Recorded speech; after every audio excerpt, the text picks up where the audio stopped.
VOA News, I'm David Byrd.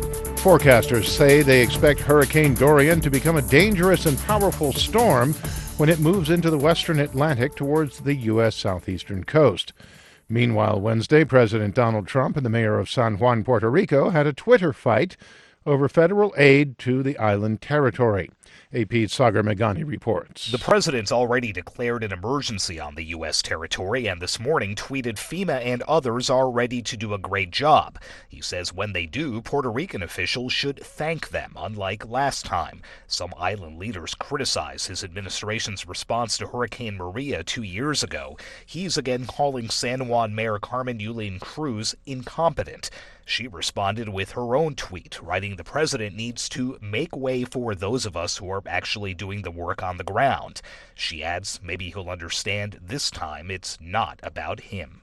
Sagar Meghani at the White House. Both the United States and Iran denied Wednesday that they were looking to ratchet up tensions. Defense Secretary Mark Esper said at the Pentagon the United States is not seeking conflict with Iran. I'm not sure I'm ready to call the crisis over yet, but so far so good, and we hope the trend lines continue that way, and we hope that the parties, that the Iranians would agree to meet and talk and help us resolve these issues. Iranian Foreign Minister Mohammad Javad Zarif said during a visit to Japan that his country is not seeking to intensify disagreements with Washington. He added, though, that wide differences remain over Iran's nuclear weapons program and Washington's economic sanctions. This week, President Donald Trump said there was a really good chance he would meet with Iranian President Hassan Rouhani to negotiate a new agreement to limit Iran's nuclear program. Rouhani said Trump first has to lift all sanctions the United States has imposed on Iran. This is VOA News. Britain's Queen Elizabeth approved Boris Johnson's request to suspend Parliament right in the middle of the Brexit crisis on Wednesday. We get details from AP correspondent Charles de Ledesma. The monarch has granted Prime Minister Boris Johnson's request to suspend Parliament amid a growing furore over Brexit.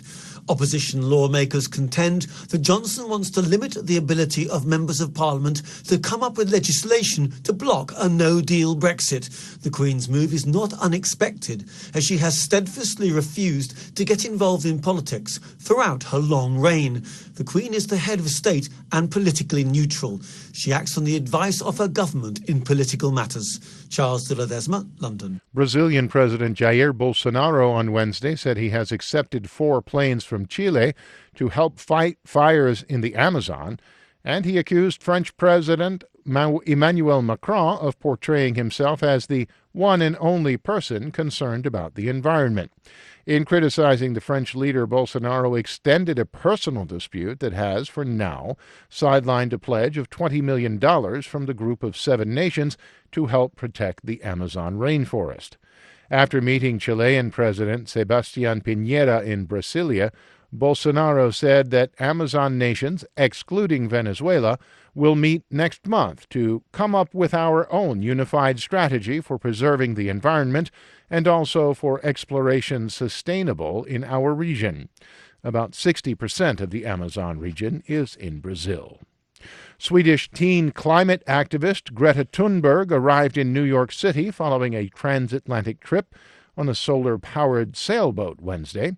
We get details from AP's Ed Donahue. The 16-year-old will be attending a global warming conference at the United Nations. She led weekly protests in Sweden. We need to stop destroying nature, and our war against nature must end. She refused to fly because of the carbon cost of plane travel. Thunberg calls global warming a global crisis. The biggest crisis humanity has ever faced, and if we don't manage to work together, to cooperate, and to work together despite our differences, then we will fail. Thunberg's message to President Trump about global warming: listen to the science, and he obviously doesn't do that. She plans to focus on spreading awareness. I'm Ed Donahue. And the United States Space Command officially launches on Thursday with a White House ceremony hosted by President Trump and Vice President Mike Pence. The U.S. military has not created a new command since U.S. Cyber Command was established in 2009. For more, visit our website, voanews.com. I'm David Byrd, VOA News.